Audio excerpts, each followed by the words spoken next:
Paano nga ba makakaiwas sa mga scammer o mga mapandin lang ng mga tao sa loob ng application ng Pupu Live application?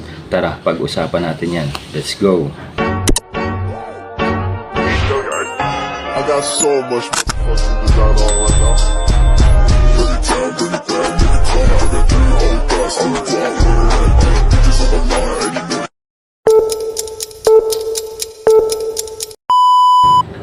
Hello mga kapatid, welcome back to my YouTube channel. Sa video na to ay pag-uusapan natin na tatalakayin natin kung paano nga ba makaiwas sa mga taong mga scammer o mapandin lang sa loob ng Pupu Live application. Another day, another earnings mga kapatid. So ngayon ay pag-uusapan natin kung paano nga ba makakaiwas sa mga scammer dito sa loob ng Pupu Live application. So ganito lang po yan, no? So ang umpisa nyo, ang step 1 po para makaiwas kayo sa mga scammer sa loob ng Pupu Live application, dahil naglipana na po yung mga scammer ngayon sa lahat ng mga earning apps, hindi lang din sa Pupu Live application kundi sa lahat ng mga earning application. Marami pong mga nakaabang na mga scammer dyan. So sa video na to, tuturuan ko kayo kung paano maiiwasan yun. So ito po yung isang senaryo na ipapaliwanag ko sa inyo na sana makatulong para kahit paano maiwasan nyo yung mga scammer na yan. So ganito lang po yan. So once na kayo ay nagpapatrade sa ibang tao, kunyari kayo magpapatrade po kayo sa ibang tao na hindi nyo kilala.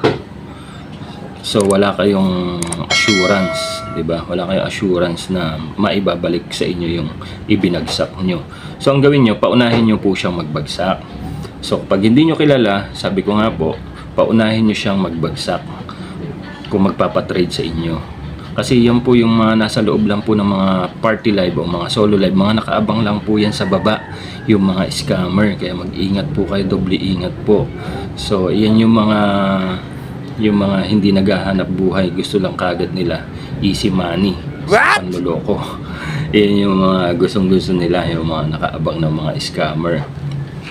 So yun po yung gawin nyo. Huwag muna kayong magbabagsak. Siya muna po ang pagbagsakin nyo. Kung hindi nyo siya kilala, siya muna po yung pagbagsakin nyo kung makikipag-trade kayo sa hindi nyo kakilala. At i-double check po ang ID number. Minsan nanggagaya po sila ng mga profile pictures. Kunyari kakilala nyo yung katrade nyo, magpapalit po yan ng profile picture. Madali lang po yun. Dahil sa mga scammer po ngayon, high-tech na rin po yung lahat ng mga ginagawa ng mga scammer. So iyon, pag magpapatrade kayo, yung ID number po ang lagi nyong tandaan.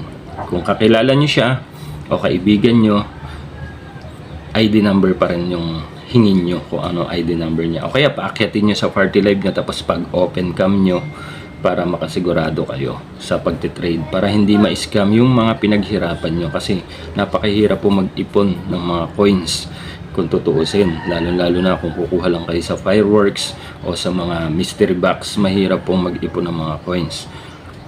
Yun po yung pinapaliwanag ko sa inyo. Kaya i-double check nyo yung ID numbers, yung mga details niya.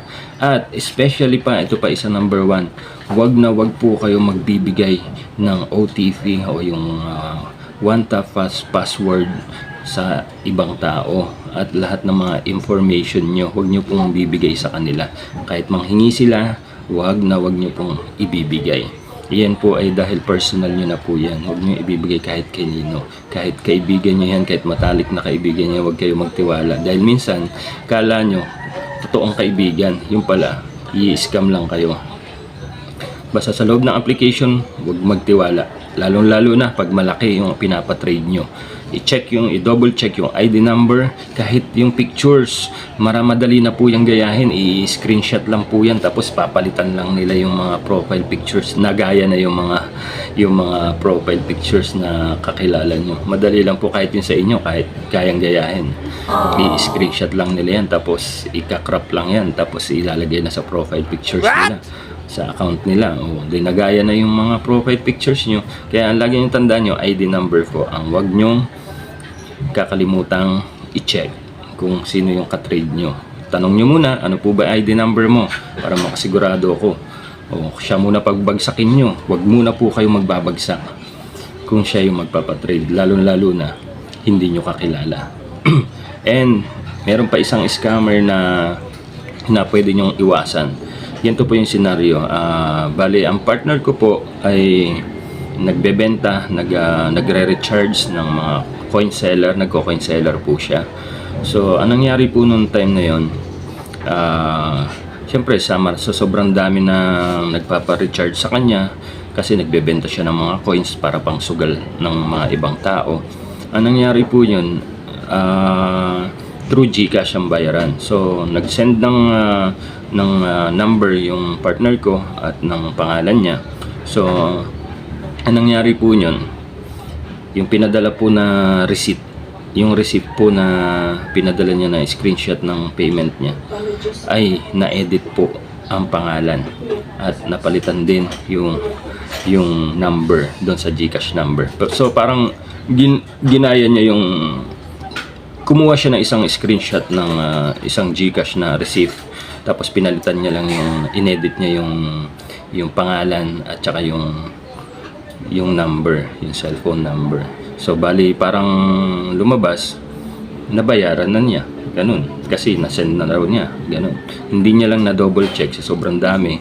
Yun lang pagkakamali ng partner ko, hindi niya na double check yung date at saka yung oras ng sinend yung payment. Yun lang yung pagkakamali. So wala naman perfecto, nangyayari talaga yun. Siyempre sa sobrang dami ba naman na namimili ng coins, nagpapa-recharge sa kanya, siyempre hindi mo na rin minsan matitidnan yun. Pag titidnan niya lang kung anong pangalan, kung magkano yung isinend, pero yun lang pagkakamali niya. Kaya iwasan po natin yun. I-check nyo po kung kayo man ay nagbebenta ng mga coin seller, kung kayo man ay coin seller, i-double check nyo po yung oras, yung date, yung pangalan at saka yung number nyo kung nagbayad na po ba talaga siya. Kaya yan po ang mga iiwasan natin, no. Marami na po kasing mga nagkalat na scammer ngayon, mga high-tech na, kayang-kayang gayahin lahat. Kahit sa GCash, kayang-kaya nilang manloko, diba, makakuha ng pera sa inyong mga wallet. Kaya mag-ingat po kayo. Yun po yung mga dapat yung tandaan na aking payo sa inyo para gabayan kayo, para hindi kayo maloko, ma-scam. Wag po kayo magbibigay ng kahit anong details or information ng inyong mga account o yung mga OTP na yan, o yung wag nyo pong ibibigay dahil dyan pong kadalasan minsan nahahack yung account nyo, yung sa Pupo Live application. Tas minsan magme-message kayo, "Sir, bakit po ba nahack yung account ko?" Kasi nga po, nagbibigay kayo ng mga information, mga details na hindi naman dapat. So wala po dapat manghingi sa inyo ng ganun. Dapat secret nyo lang yung, confidential po yun, sa inyo lang po yun. Walang kailangang hingin sa inyo. Kung magpapatrade, walang kailangang hingin sa inyo. Kung trade lang, magpa-trade lang kayo, pero walang hihingin na kahit anong OTP o password na yan about sa inyong details, kasi yan po yung kadalasan na hack yung account nyo sa Pupo. Kaya doble ingat lang po. Sana nakatulong tong video na to. At maraming salamat sa lahat ng mga nanonood, sa lahat ng mga sumusubaybay, sa lahat ng mga bago nating viewers. And please don't forget to subscribe Rocky Pera. Ayan, para lagi kayong updated sa lahat ng mga video nating tutorial na gagawin pa hanggang sa makaka-shoutout kayo. Maraming salamat mga kapatid sa pagtanaw. Amping! I got so much fucking design on right now.